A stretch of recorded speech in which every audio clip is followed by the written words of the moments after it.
सबका साथ सबका विकास, इन्हीं नारों के साथ बीजेपी चौथी बार प्रदेश की राजनीति में दखल देने जा रही है। इस बार बहुमत मिलने के साथ ही मुख्यमंत्री पद की शपथ विष्णुदेव साय लेंगे। इस मौके पर आज साइंस कॉलेज मैदान में प्रदेश के तमाम दिग्गज नेताओं के साथ ही देश के जाने माने नेता भी शामिल हो रहे हैं। वहीं कई राज्यों के मुख्यमंत्री भी साइंस कॉलेज मैदान में शिरकत करेंगे। आज मुख्यमंत्री पद की शपथ के दौरान कार्यक्रम में मुख्य रूप से देश के प्रधानमंत्री नरेंद्र मोदी जी शामिल हो रहे हैं। शपथ ग्रहण से पहले विष्णुदेव साय जी ने वीआईपी चौक स्थित श्री राम मंदिर और श्री जगन्नाथ मंदिर में जाकर पूजा अर्चना किए।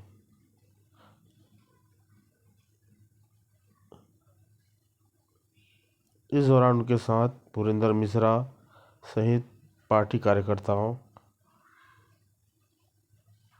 अन्य नेता और उनके सुरक्षा जांच प्रभारी भी शामिल रहे।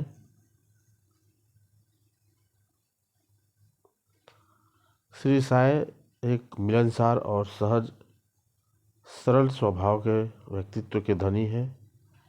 विष्णुदेव साय जी के मुख्यमंत्री बनने के बाद प्रदेश में आदिवासियों के हित को देखते हुए बीजेपी ने एक नया मौका दिया है। नमस्कार साथियों, जय जोहार। आज हम द फोर्थ मिरर के अगले कड़ी में आज हम डॉक्टर नरेश साहू जी के साथ में हैं।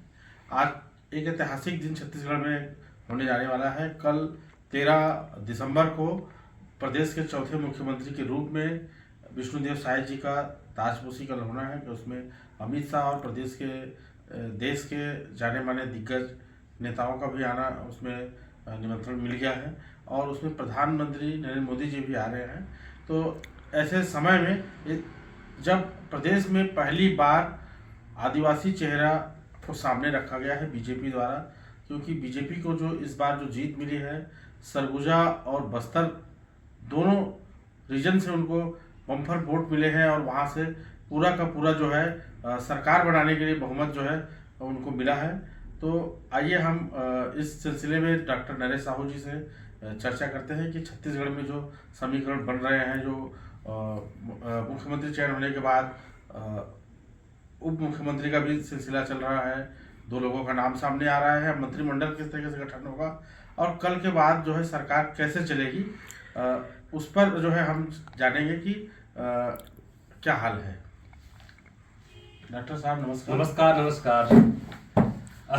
तो सोनका जी बहुत बहुत धन्यवाद आपके द फोर्थ मिरर चैनल को, और आपके मैगजीन भी है और लगातार हम इसके श्रोता हैं, पाठक हैं। तो दरअसल छत्तीसगढ़ राज्य निर्माण हुए अभी महज 23 वर्ष हुए हैं। पहली मर्तबा अजीत जोगी जी यहाँ के मुख्यमंत्री रहे 3 साल तक राज्य निर्माण के बाद। डॉक्टर रमन सिंह 15 साल तक मुख्यमंत्री रहे भाजपा की ओर से, और उसके बाद कांग्रेस की सत्ता आई बहुमत में, और भूपेश बघेल जो कुर्मी थे, कुर्मी जाति के कुर्मी ओबीसी था, वो 5 साल तक मुख्यमंत्री के रूप में रहे। लेकिन राज्य निर्माण के बाद एक पहली अवसर है कि एक छत्तीसगढ़ में एक आदिवासी चेहरा विष्णुदेव साय को बनाया गया है। इससे पहले झारखंड भी राज्य बना, झारखंड में भी आदिवासी चेहरा आया था, तो एक तरह से जाति समीकरण का एक मुद्दा आया है। विष्णुदेव साय इससे पहले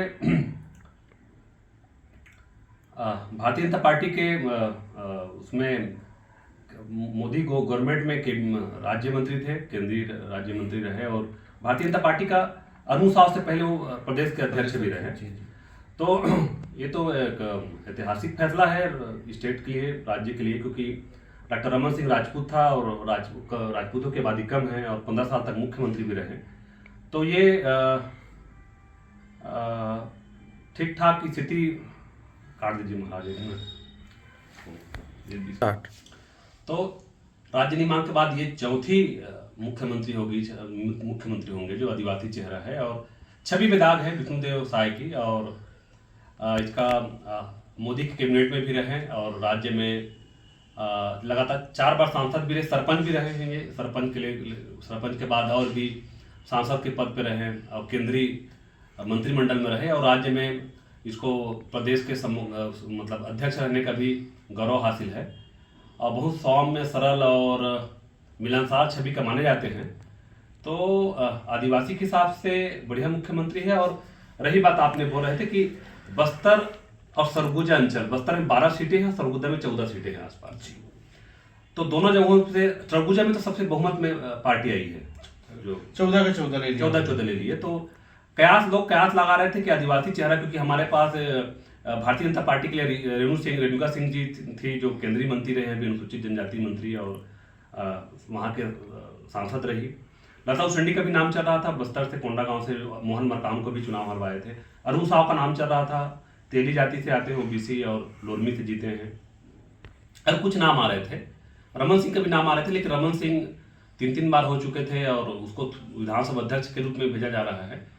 तो ये तैयारियां जो है एक आदिवासी मुख्यमंत्री दिए जाने का फैसला, उसके क्योंकि बेदाग छवि, विष्णुदेव साय की छवि बेदाग है, सरल है, सौम्य है, मिलनसार है, और केंद्र का अनुभव है, संगठन का अनुभव है, और अध्यक्ष रहने का भी अनुभव है बीजेपी का। तो एक अनुभवी व्यक्तित्व को अवसर मिल रहा है, और अमित शाह जी स्वयं और प्रधानमंत्री मोदी साहब स्वयं आ रहे हैं, और राज्य के और भी सभी कल मुख्यमंत्री के साथ 2 उप मुख्यमंत्री विजय शर्मा और अरुण साव दोनों को मिलाक बना रहे हैं। तो एक ओबीसी चेहरा है, एक सवर्ण ब्राह्मण चेहरा है, एक आदिवासी चेहरा है। तो सबको मिला जुला के एक बड़ा फैसला लेने का काम बीजेपी ने किया है। और ये तैयारी जो है, ये आदिवासी चेहरा आगामी लोकसभा की तैयारी है। और लगातार छत्तीसगढ़ में मांग उठ रही थी कि भारतीय जनता पार्टी और तो लेती है, लेकिन ओबीसी आदिवासियों को मौका नहीं देती, क्योंकि 15 साल तक रमन सिंह ही रहे मुख्यमंत्री। तो एक आदिवासी को मुख्यमंत्री और 2 उप मुख्यमंत्री, जिसमें एक ओबीसी अरुण साव और एक जो है ब्राह्मण विजय शर्मा, उसको भी अवसर मिला है। तो सभी ओर को साधने का प्रयास किया गया है, और ये तैयारी 2024 की तैयारी है, ये सेमीफाइनल मानिए इसको। लेकिन डॉक्टर साहब, देखा जाए तो अजीत जोगी की जब सरकार बनी, छत्तीसगढ़ राज्य के स्थापना हुआ, अटल जी ने जब प्रधानमंत्री थे तो छत्तीसगढ़ राज्य का गठन हुआ। तो उसमें अजीत जोगी, जब मध्य प्रदेश के साथ छत्तीसगढ़ विभाजन हुआ, तो उसमें अजीत जोगी जी को मौका मिला 3 साल का। उसके बाद जो है फिर चुनाव लड़ा गया, तो उसमें नकली आदिवासी और असली आदिवासी के फेर में और लड़ाई काफ़ी ये बहस का विषय रहा। राजनीतिक प्रतिद्वंदी भी बने अजीत जोगी के साथ साय जी, उस समय उनको चेहरा जो है उनको सामने रखकर चुनाव लड़ा गया, और कहीं ना कहीं आदिवासी मुख्यमंत्री बनाने का जो है मुद्दा जो है उस समय शुरू हुआ है कि छत्तीसगढ़ राज्य जो है, इसलिए राज्य का गठन किया गया, क्योंकि हाँ 32% बहुसंख्यक आबादी आदिवासियों की है, क्योंकि उनके विकास और उनको मुख्य धारा में लाने के लिए। लेकिन ये बीजेपी को 20 साल लग गए, 3 बार डॉक्टर रमन सिंह को लग गए, और मतलब छत्तीसगढ़ में मुख्यमंत्री के रूप में अगर आदिवासी को बैठाना है तो 20 साल लग गए कम से कम इस यहाँ तक पहुँचने में। तो ये क्या कहीं ना कहीं देर हो गया, जो आदिवासियों को विकास नहीं हुआ। और नक्सलवाद सबसे बड़ी समस्या है, पिछड़ापन आदिवासियों का बड़ा समस्या है, उनकी चाहे स्वास्थ्य को लेकर हो, चाहे उनके इनकम को लेकर हो, चाहे जो मिनरल्स है उनके संसाधन को लेकर हो। तो इसको किस तरीके से देखते हैं कि आदिवासियों का विकास कितना आप समझते हैं कि 23 साल में जो मिला है एक आदिवासी? निश्चित तौर से छत्तीसगढ़ में अजीत जोगी प्रथम मुख्यमंत्री थे, आदिवासी कम्युनिटी से थे, बोलते थे उसके जाति को लेकर बहस हुई, कोर्ट में मामला चला, उस मैटर को छोड़ दीजिए। और वो पहला स्टेज था, और वो तो राष्ट्रीय प्रवक्ता थे कांग्रेस कमेटी में, जोगी तेज तरार नेता थे, आईएएस थे, आईपीएस थे, और सिविल इंजीनियरिंग थे, सिविल इंजीनियर में एमटेक इंजीनियरिंग की पढ़ाई किए थे, तो इंटेलेक्चुअल पर्सनालिटी था। लेकिन रमन सिंह को डमी के तौर पे उसको तरह से नियुक्त किया गया था। तो 5 साल की सत्ता में आती रही, और उसको जो है 15 साल तक रिपीट किया, तो लंबा समय लगा। दरअसल मैं बता दूं आपके चैनल के माध्यम से, तो छत्तीसगढ़ तो 32% आज भी ऑफिशियली रिकॉर्ड ट्राइबल हैं उससे ज़्यादा हो सकते हैं, बहुत, क्योंकि बस्तर में बहुत सारे जो कम्युनिटीज उसके भी जनगणना नहीं हो पाई है। वहाँ तक पहुँच, लेकिन छत्तीसगढ़ के जो इस क्वांटिफाइड डाटा जो आया है उसमें तो 43-44% ओबीसी कम्युनिटी है। तो छत्तीसगढ़ में सर्वाधिक आबादी जो है ओबीसी के, आदिवासी के नहीं है, इसको भी आपको सुधारना होगा, क्योंकि छत्तीसगढ़ ओबीसी बहुल राज्य है, ठीक, न कि आदिवासी बहुल राज्य है। जी जी। क्योंकि मीडिया में लोग बोलते हैं कि आदिवासी बहुल राज्य है, आदिवासी, ऐसा नहीं है। निश्चित तौर पर आदिवासी की आबादी है, लेकिन सर्वाधिक आबादी छत्तीसगढ़ में और देश भर में ओबीसी की आबादी है। और इससे पहले उन्होंने, बीजेपी ने ओबीसी फेस कट आगे रखा, अरुण साव। कांग्रेस के फेस कट तो भूपेश बघेल थे ही, कुर्मी कम्युनिटी से, ओबीसी कम्युनिटी से। अरुण साव को सामने रखा, वो जाति के तेली हैं, साहू समाज, साव लिखते हैं, साहू कम्युनिटी का आते हैं, और बड़ी आबादी है जी। ओबीसी कम्युनिटी, सर्वाधिक आबादी पिछड़ों में ओबीसी की है।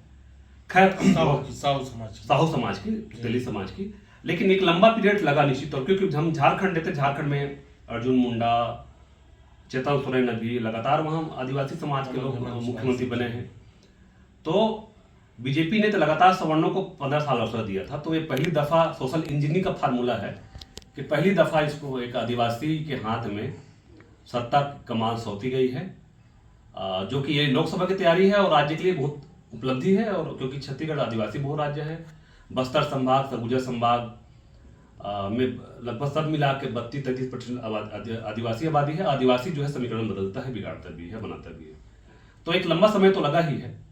इसके लिए चिंतन मनन किए होंगे भारतीय जनता पार्टी के लोग, और आज चिंतन मनन का ही परिणाम है कि विष्णुदेव साय को आज मुख्यमंत्री बन रहे हैं हमारे प्रदेश के लिए। डॉक्टर साहब, एक तरफ देखा जाए कि काफ़ी छत्तीसगढ़ में मिनरल है, और उस हिसाब से छत्तीसगढ़ का जो विकास होना चाहिए, जो केंद्र सरकार से जो राशियाँ मिलना चाहिए, जो संसाधन यहाँ उपलब्ध है, उस हिसाब से जो यहाँ डेवलपमेंट के काम होना चाहिए, उसमें काफ़ी पिछड़ापन नजर आता है।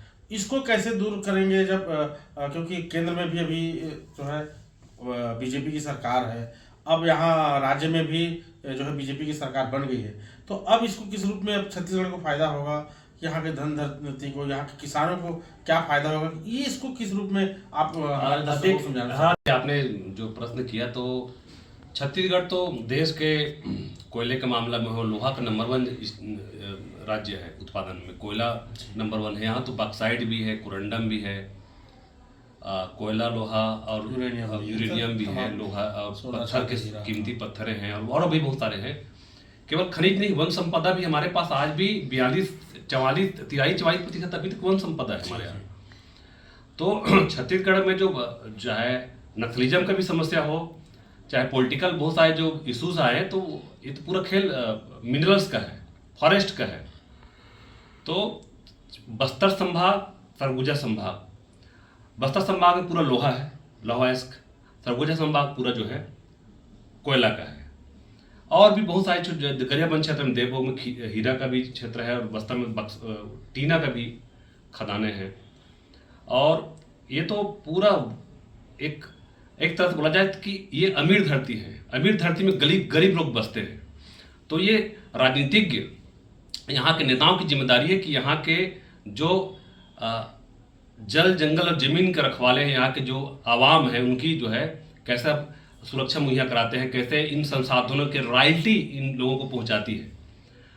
तो अगर हम अपनी मिनरल्स का ही रॉयल्टी हम अपने जनता को दें, आप एनएमडीसी देखिए, बस्तर में एनएमडीसी का तो रॉयल्टी बहुत ज़्यादा मिलता है, लेकिन उसका लाभ अभी तक बस्तर वासियों को नहीं मिल पाया है। आप कोल इंडिया देख लीजिए, सरगुजा बेल्ट में पूरा कोयला कॉलरी क्षेत्र है, उसका भी रॉयल्टी हम तक नहीं मिल पाया है। देवभोग में हीरा खदान है, टीना खदान है, और भी लाल पत्थर हैं, लाल मिट्टी है जो सड़क बनाने का काम आता है। तो छत्तीसगढ़ तो बेहतरीन स्टेट है मिनरल्स के मामलों में। और रही बात, आपने खेती किसानी की बात की, तो खेती किसानी भूपेश बघेल, छत्तीसगढ़ को धान का कटोरा बोला जाता है, तो मैं तो धान का कटोरा नहीं, धान का बोरा बोलूँगा। कटोरा छोटा शब्द होता है, एक बड़ा विशाल भंडार है। और जो मैदानी इलाका है वो धान बेहतरीन यहाँ होती है, और बहुत सारे ऐसे धान है केवल छत्तीसगढ़ में होती है, अन्य जगहों पे नहीं होती है। तो धान का जो पॉलिटिक्स हुआ हमारे यहाँ, तो भूपेश बघेल ने इस पर, कांग्रेस सरकार ने बहुत अच्छी राजनीति की और किसानों को बोनस देने का काम किया, 25 रुपये खरीदी किया। फिर बाद में बढ़ाया तो भारतीय जनता पार्टी ने अपने घोषणा पत्र में 3100 रुपये खरीदने की बात कही। भूपेश बघेल ने 32 बघेल, कांग्रेस ने 32 कुंटल खरीदने की बात उन्होंने कहा शामिल किया। 32 रुपया प्रति कुंटल। तो 15, लेकिन भूपेश बघेल के शासनकाल में उसका 15 कुंटल था, तो बाद में भी उसको 20 कुंटल करने की बात कही। बीजेपी ने 21 कुंटल और कहा बढ़ाने की बात कही। तो धान को लेकर जब लंबी पॉलिटिक्स हुई है, उसका फायदा जो है किसानों को मिला। और पहली बार ऐसा हुआ कि इस चुनाव के माध्यम से देश भर में किसान कम्युनिटी, जो कृषक समाज है, कृषक कम्युनिटी है, और राजनीति के हिस्से में आया, राजनीति की चर्चा विमर्श में केंद्र में आया। उसका फायदा किसानों को मिल रहा है। और निश्चित तौर पे आने वाला दौर जो है किसानों का दौर है, यहाँ के मिनरल्स की राजनीति का दौर है। तो ये है कि यहाँ के मिनरल्स का ठीक ढंग से उपभोग हो। और वही एनजीटी भी है, बहुत सारे मिनरल्स क्षेत्र है, नेशनल ग्रीन ट्रिब्यूनल बोलते हैं, सुप्रीम कोर्ट की फास्ट ट्रैक कोर्ट है, तो उनकी रखवाली का जिम्मेदारी एनजीटी की होती है। राज्य के हिस्सा और केंद्र के हिस्से में दोनों का एक इशू रहता है। तो इसका इस तरह से बंदर बाट ना हो, हमारी ये उम्मीद है। उसकी रॉयल्टी का समुचित लाभ यहाँ के आवाम को मिले, तभी क्योंकि संविधान भी बोलता है, राइट्स है कि जो अनुसूचित क्षेत्र है, हमारे यहाँ अनुसूचित क्षेत्र है और कुछ और नॉर्थ ईस्ट भी है, कुछ हमारे यहाँ के छत्तीसगढ़ के बहुत बड़ा भूभाग अनुसूचित क्षेत्र में आता है। तो अनुसूचित क्षेत्र की जिम्मेदारी है कि वहाँ के जो रह रहे मूल निवासियों की जिम्मेदारी रक्षा जो है उस अनुसूचित तहत किया जाना चाहिए। तो संविधान में कुछ उसके लिए कुछ अनुसूची उसमें शामिल किया गया है। तो उस हिसाब से उसकी जो है हिस्से की प्रॉफिट भी वहाँ लोगों को मिलना है। धन्यवाद साथियों। सवाल जवाब की कड़ी में जो है हमारे जो है जो चैनल है, तो उनमें जो है कमेंट्स के माध्यम से कई सवाल आ रहे हैं हमारे दर्शकों की ओर से। तो अपने टेक्निकल टीम से मैं चाहूँगा कि वो सवाल जो है पूछे कि क्या सवाल है। जी सर, पहला प्रश्न सुजीत कुमार जी पूछ रहे हैं कि भूपेश बघेल जी का अब भविष्य कहाँ है, क्या वो केंद्र की राजनीति में जाएंगे? ये डॉक्टर नरेश सर से सवाल है। भूपेश बघेल की राजनीति तो उज्जवल है। और यहाँ जब से कांग्रेस पार्टी की जो जीरम घाटी हत्याकांड हुई, जिसमें 2 दर्जन कांग्रेसी नेता मारे गए थे, उसके बाद एक रिफॉर्म किया था, एक ओबीसी चेहरा के रूप में, किसान चेहरा के रूप में उभरे और राष्ट्रीय फलक पर एक नई पहचान दी कांग्रेस कमेटी में। और एक तरह से पीएम के पद के भी दावेदार एक समय में रहा। मोदी के साथ में नीतीश कुमार का एक घटनाक्रम के बाद भूपेश बघेल सबसे आगे चल रहे थे। लेकिन लोगों को उम्मीद नहीं थी कि कांग्रेस की सत्ता इस तरह से चली जाएगी। लेकिन अभी भी छत्तीसगढ़ में अब कांग्रेस के सबसे बड़े लीडर आज भी भूपेश बघेल हैं और बढ़िया छवि हैं, बढ़िया बातचीत करते हैं। और यहाँ जो छत्तीसगढ़ की जो संस्कृति को लेकर जो खान पान है, यहाँ की विविधता है, भाषा बोली और यहाँ के उत्सव है, पर्व, एक तरह से कल्चर को लेकर उन्होंने जो काम किया था, उसके लिए उसको सदा याद किया जाएगा। यहाँ के लोग याद करेंगे और उसका भविष्य बहुत उज्जवल है। अभी इस चुनाव में विजय बघेल जो दुर्ग सांसद है उसको हराया। हो सकता है भूपेश बघेल आगामी 24 में विजय बघेल और भूपेश बघेल के बीच दुर्ग लोकसभा से चुनाव लड़े और जीतने के बाद भूपेश बघेल हो सकता है केंद्र में चला जाए। तो एक राष्ट्रीय चेहरा है और डिमांडेबल चेहरा है, तो एक केंद्र में जाने वाला भी चेहरा है। तो भविष्य तो अच्छा है। सर, एक और प्रश्न है जो कि बहुत सारे छात्रों ने भी पूछा है। बहुत सारे छात्रों का सवाल है कि ओपी चौधरी जो कि पूर्व आईएएस थे, इनको कौन सा मंत्रिमंडल मिल सकता है और इनका इस जो सरकार है उसमें इनका क्या है? ओपी चौधरी आईएएस कैडर के रहे हैं, दंतेवाड़ा में एजुकेशन के लिए बड़ा काम किए, छत्तीसगढ़ में भी नालंदा परिसर वगैरह बनाए हैं। हाँ, राजनीतिक पॉलिटिक्स का अनुभव कम है, प्रशासनिक अनुभव अच्छा रहा है। तो युवा एवं खेल विभाग दे सकते हैं। वैसे तो शिक्षा विभाग इससे पहले उसके जो प्रतिद्वंदी रहे खरसिया के जो युवा विधायक उमेश पटेल, नंद कुमार पटेल के जो सुपुत्र उमेश पटेल जो उच्च शिक्षा विभाग संभाल रहे थे, उसके पास खेल भी था। तो उच्च शिक्षा खेल मिल सकता है, लेकिन मुझे लगता है कि खेल एवं युवा मामलों के इसको विभाग दिया जा सकता है।